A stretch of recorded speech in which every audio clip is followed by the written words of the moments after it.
Bayangkan sebuah dunia di mana institusi keuangan raksasa runtuh dalam semalam, jutaan orang kehilangan rumah dan pekerjaan, dan kepercayaan terhadap sistem ekonomi global hancur dalam hitungan hari. Itulah kenyataan yang terjadi pada tahun 2008, saat krisis finansial global meledak dan mengguncang fondasi kapitalisme modern. Apa sebenarnya yang menyebabkan kehancuran itu, dan bagaimana dampaknya masih membayangi kita hingga hari ini?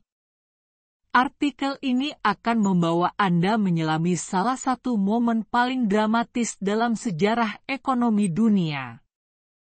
Pada tahun 2008, dunia dikejutkan oleh salah satu krisis finansial paling besar sejak Depresi Besar tahun 1930.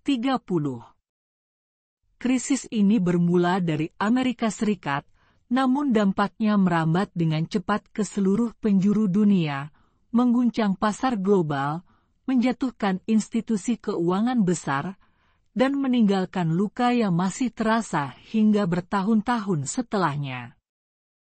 Krisis ini dikenal dengan nama Global Financial Crisis atau Subprime Mortgage Crisis, karena akar utamanya terletak pada runtuhnya pasar perumahan dan sekuritisasi kredit berisiko tinggi di Amerika Serikat, yang dikenal sebagai kredit subprime. Kasus kebangkrutan terbesar di Amerika Serikat ini mengungkapkan seberapa besar pasar keuangan bergantung kepada aset busuk, yaitu apa yang disebut sebagai hipotek subprime dan turunannya, saat terjadi lonjakan beberapa tahun sebelumnya. Masalah ini terjadi karena industri hipotek memberikan dana kepada para peminjam yang sebenarnya tidak mampu membayar. Sehingga terjadi peningkatan kebangkrutan yang memicu ambruknya sejumlah lembaga peminjaman. Bagi dunia, hal ini menandakan berakhirnya pertumbuhan. Sebelum krisis meledak, sektor properti Amerika Serikat mengalami ledakan luar biasa. Bank dan lembaga keuangan dengan mudah memberikan pinjaman hipotek kepada siapa saja, bahkan kepada mereka yang secara real tidak mampu membayar cicilan. Kredit yang berisiko tinggi ini kemudian dibungkus dan dijual kembali dalam bentuk produk investasi kompleks seperti mortgage-backed securities, MBS, dan collateralized debt obligations, CDO, yang tampak menguntungkan di permukaan, namun sesungguhnya rapuh secara fundamental. Ketika harga rumah mulai jatuh dan suku bunga naik, gelombang gagal bayar pun dimulai. Bank-bank yang tadinya tampak kokoh tiba-tiba kolaps karena terpapar risiko yang sangat besar dari aset-aset yang kehilangan nilai. Puncak dari krisis ini terjadi pada September 2008, ketika Lehman Brothers, salah satu bank investasi tertua dan terbesar di Amerika Serikat, menyatakan kebangkrutan. Kejatuhan Lehman Brothers menjadi simbol awal keruntuhan sistem keuangan global. Panik pun melanda pasar. Investor menarik dananya, pasar saham anjlok, dan sistem perbankan membeku karena kepercayaan antar lembaga keuangan runtuh. Pemerintah Amerika Serikat dan bank sentralnya, Federal Reserve, harus turun tangan secara masif. Triliunan dolar disuntikkan ke pasar dalam bentuk paket stimulus, jaminan, dan bailout untuk menyelamatkan bank dan perusahaan raksasa seperti AIG. Kebijakan serupa juga dilakukan oleh negara-negara lain di Eropa dan Asia. Krisis ini membawa dampak yang sangat luas, jutaan orang kehilangan pekerjaan, pasar perumahan hancur, dan perekonomian dunia memasuki resesi parah. Di Amerika Serikat, tingkat pengangguran melonjak tajam, dan rumah-rumah disita dalam jumlah besar. Eropa pun mengalami dampak besar, terutama negara-negara seperti Yunani, Irlandia, dan Spanyol yang kemudian mengalami krisis utang. Krisis ini juga menunjukkan betapa saling terhubungnya ekonomi global modern. Guncangan di satu negara dapat menjalar begitu cepat ke negara lain, menyeret seluruh dunia ke dalam turbulensi ekonomi.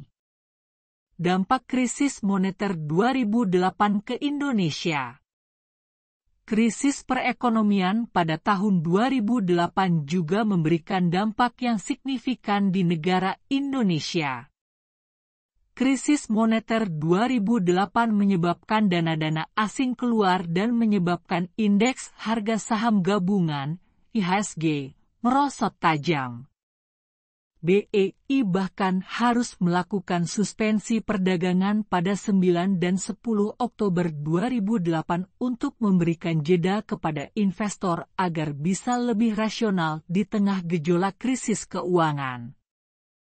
Pada saat krisis Lehman Brothers tersebar, IHSG menurun hingga 50% lebih rendah dari sebelumnya pada akhir tahun 2008.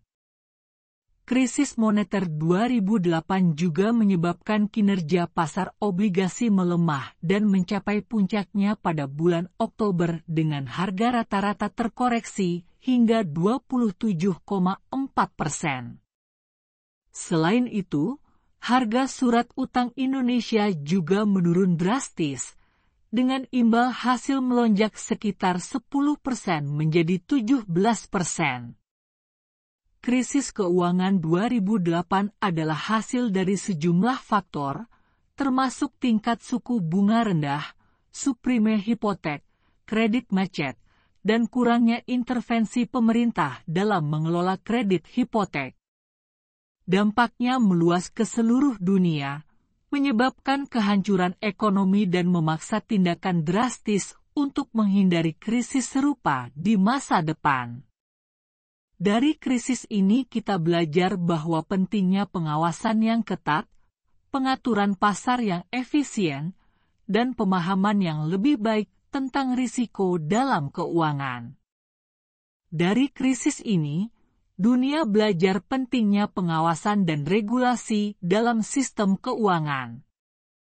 Banyak negara mereformasi sistem perbankan mereka, memperketat syarat pemberian kredit, dan membatasi spekulasi berisiko tinggi. Di sisi lain, muncul pula kritik terhadap peran lembaga rating, kegagalan pengawasan otoritas keuangan, dan keserakahan institusi perbankan besar. Krisis 2008 menjadi pengingat bahwa ekonomi modern, betapapun canggihnya, tetap rentan jika tidak dibangun di atas prinsip kehati-hatian, transparansi, dan tanggung jawab.